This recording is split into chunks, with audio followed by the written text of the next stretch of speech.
What's up, guys? It's Mitch and Jonny from the Rough Tumble Podcast.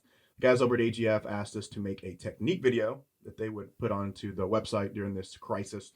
So we decided to put one together. We obviously can't do a technique video because we don't have home gyms. So instead, we decided to make a video on the five How things to buy a that black we belt. consider to be 5 things that will get you to black belt.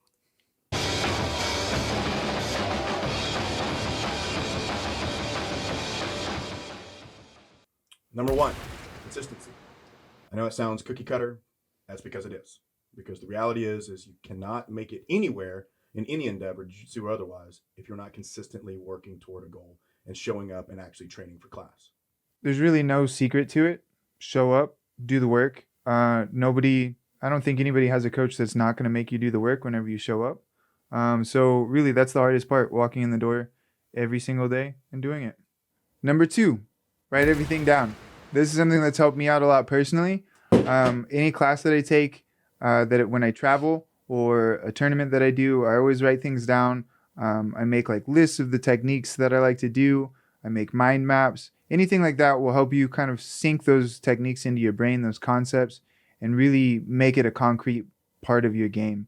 And it's also something that just helps you go back and study and look at techniques that maybe you had forgotten, because I've definitely forgotten more jiu-jitsu than I've learned. And it's nice to be able to go back and start to go over those ideas again. Number 3, keep it simple.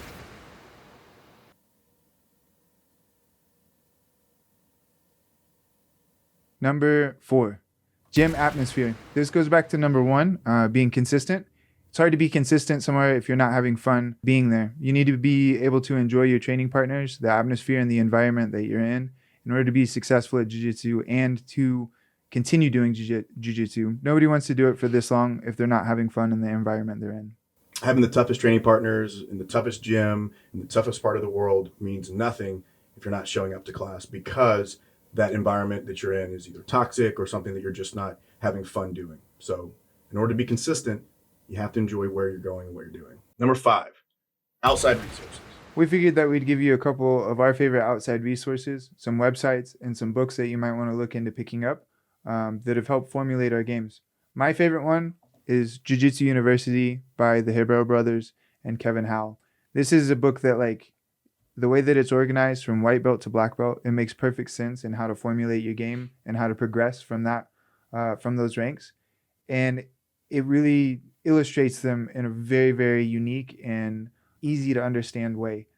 The techniques that I've learned from this book, I still use today, and I genuinely mean that. Some of my favorite techniques come directly out of this book. I still go back and look up defenses that maybe I've forgotten details on, and I carry these everywhere with me. They're like my Bible. If you can get your hands on one, I know they're pretty expensive right now on Amazon, but I know there's PDF versions floating around. There's also websites like Marcelo Garcia in Action or MG in Action. Things like that are really great for expanding your techniques, and things like YouTube now too as well. YouTube is huge. Mm-hmm. Yep. Yeah, so the book I wanted to share was Andre Gaval's Drill to Win. This book came along at a time where nobody was really putting anything out about drilling. I used to hate drilling. I literally hated drilling with all my heart. Over the years, I realized the importance of it, and I don't think that you can underplay the importance of drilling. And picking up this book, again, like Jonny said, they're super expensive now, but you can find all this information on other websites and stuff like that. But the drills that Andre Gaval put into this book were really good and really helped me with like the gross motor skills and stuff of some of the really fine detailed positions. So there it is, guys. The top 5 things that helped us reach black belt. Hope you guys thought they were informative and somewhat insightful. Some of them may have seemed extremely simple, because that's really the way it is to get to black belt. Just stay consistent, keep showing up to class, and use outside resources. Make sure you guys check out our podcast, the Rough and Tumble Podcast. You can check it out on YouTube, Spotify, Apple Podcasts, anywhere that it's streaming. We come out with new episodes every Monday, except for this Monday.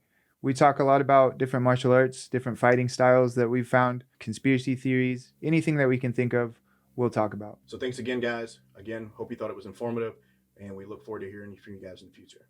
Peace.